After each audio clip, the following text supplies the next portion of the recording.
Si vous utilisez une base de données SQL sur Azure, il y a de grandes chances que vous utilisiez Azure SQL Database. Et c'est pour ça qu'aujourd'hui je vous en parle. On voit comment créer la ressource sur le portail Azure et comment bien la paramétrer. Allez, let's go. La première chose, c'est donc de créer la ressource. On peut soit la rechercher, soit cliquer sur créer une ressource. Et si on arrive sur la marketplace, on peut venir rechercher ce qu'on souhaite, SQL ici. On voit qu'on a un certain nombre de choix. Et ce qui nous intéresse aujourd'hui, c'est Azure SQL. Ici, vous avez une vue d'ensemble de la ressource, les différentes offres. Nous, on va aller directement sur Créer.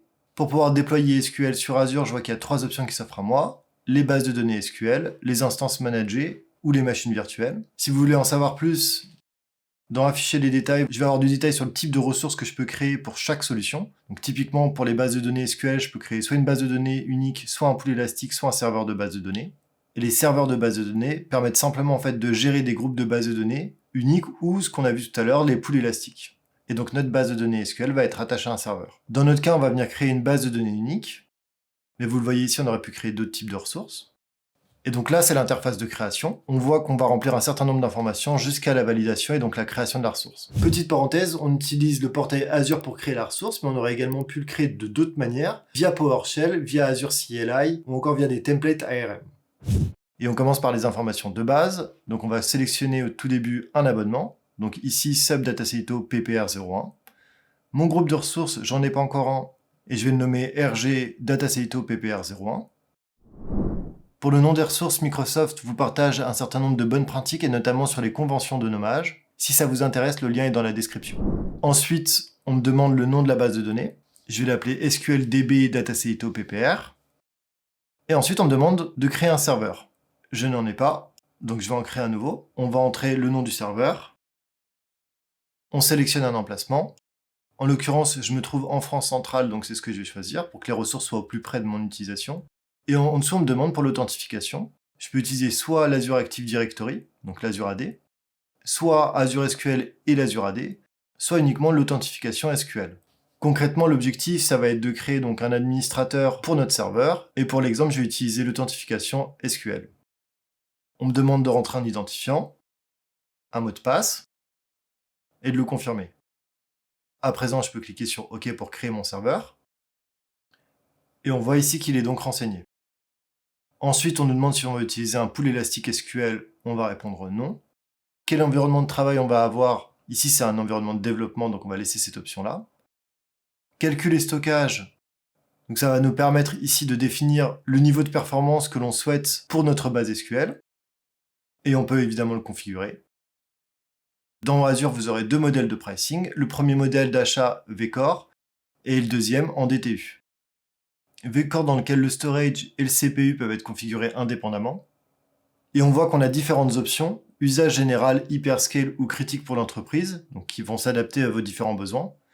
Et le deuxième modèle DTU, qui est basé sur une échelle de valeur qui a été créée par Microsoft. Et pareil, vous avez 3 options, de base, standard et premium. Nous, dans notre cas, on va rester sur Vcore, usage général. Au niveau du calcul, on voit qu'on a 2 options, soit on peut être en mode provisionné, soit en serverless, ce qui va impacter directement le mode de facturation. Nous, on va rester en serverless. Et pour le reste, on ne va pas y toucher. Et le dernier choix qui nous est proposé, c'est la redondance du stockage de sauvegarde. Donc, on a 3 choix. Localement, interzone ou géoredondant. Si vous choisissez une redondance locale, dans ce cas-là, vous allez avoir en fait 3 copies de vos données en synchrone qui vont être dans le même data center d'une région sur Azure. En interzone ou en ZRS, dans ce cas-là, vous allez avoir 3 copies de vos données dans 3 data centers différents, toujours dans une même zone. Et la troisième option géoredondante, ça va permettre de créer plusieurs copies des données dans 2 régions sur Azure, et cette fois-ci en asynchrone. Dans notre cas, les données n'étant pas critiques, on va choisir une redondance locale. Ensuite, au niveau du réseau, on peut choisir la méthode de connectivité, soit en bloquant tous les accès, soit un point de terminaison public, un endpoint public ou un endpoint privé. Dans notre cas, on va mettre un point de terminaison public pour que la base puisse être accessible publiquement. Automatiquement, on voit que Azure nous met à disposition un pare-feu dans lequel on peut donc créer des règles. Et ici, donc, je vais venir ajouter l'adresse IP actuelle du client pour pouvoir ensuite m'y connecter. Également personnaliser la stratégie de connexion ou encore personnaliser le chiffrement des connexions en indiquant une version TLS minimale souhaitée pour pouvoir se connecter à la base de données. Côté sécurité, je vais y passer rapidement, mais vous avez notamment la possibilité d'activer Microsoft Defender. Et dans les paramètres supplémentaires, vous pouvez choisir comment vous souhaitez créer la base de données, soit aucun, dans ce cas-là, il y aura une base de données vide, soit sauvegarde. Sauvegarde, ça va vous permettre de faire une restauration à partir d'une sauvegarde que vous avez, ou exemple, dans ce cas-là, vous allez avoir des données qui vont être fournies par Microsoft, et c'est ce qu'on va choisir. Côté balise, côté tag, on laisse tel quel. Et ici, on a un récap de tous les paramètres qu'on a sélectionnés avant de valider la création de la ressource. À droite, on voit notamment le récapitulatif des coûts. On est tout bon, on peut cliquer sur créer. Et voilà, le déploiement est en cours. Et après quelques secondes, le déploiement a été bien effectué. On peut à présent accéder à la ressource. Et donc on arrive sur la vue d'ensemble, qui reprend un certain nombre d'informations. On voit le groupe de ressources, le statut donc online, l'emplacement de la ressource, l'abonnement rattaché, le nom du serveur, le niveau tarifaire. On peut d'ailleurs ici, si on le souhaite, se rendre sur le serveur qu'on a créé tout à l'heure pour le paramétrer. Et dans la vue d'ensemble, on voit que pour l'instant, on a une base de données SQL qui lui est rattachée, celle qu'on vient de créer. Dans le menu, vous avez le journal d'activité, qui va loguer automatiquement pour vous tous les événements en relation avec la ressource. Donc typiquement, lorsqu'on vient de créer la ressource, ici on voit qu'on a une mise à jour d'une base de données, un statut et quand est-ce qu'elle a eu lieu. Et ces données sont accessibles pendant 90 jours. L'éditeur de requêtes va vous permettre de faire directement des requêtes dans Azure, donc depuis le portail sur votre base SQL. Et donc pour s'authentifier, on retrouve le compte de connexion qu'on avait tout à l'heure, donc l'identifiant que j'avais donné, Dataseito, et le mot de passe. À gauche, je retrouve les différents objets de ma base de données, donc mes tables, mes vues et les procédures stockées, et qui sont issus donc des données d'exemple fournies par Microsoft. Typiquement, je viens de récupérer les 1000 premières lignes de ma table product. Et vous avez notamment la possibilité d'enregistrer votre requête ou encore d'exporter des données. Dans les paramètres, on retrouve le calcul et le stockage, et donc la possibilité de modifier les différents paramètres pour les aligner avec nos besoins, et notamment si on a besoin de scale up par exemple ou scale down, on va pouvoir le faire facilement directement dans l'interface. Une option intéressante que je voulais vous montrer, les verrous, les locks. Ça va vous permettre en fait de verrouiller votre source selon deux modes, lecture seule ou supprimée, qui vont permettre en fait de rendre impossible un certain nombre d'actions, par exemple lecture seule. Je viens de créer un nouveau verrou, et à présent, si je retourne sur le calcul et le stockage, et que je change le niveau de service, ici en bas, on voit à droite que mon coût estimé par mois vient d'exploser. C'est normal, je viens d'augmenter les performances de la base, et donc Azure répercute le coût sur le pricing. Si là, je fais appliquer, je vois que j'ai une erreur, et ici, on nous indique de supprimer le verrou et de réessayer. Concrètement, le verrou en lecture seule va nous permettre d'être garant du fait qu'on ne va pas avoir de modifications non souhaitées sur notre base de données.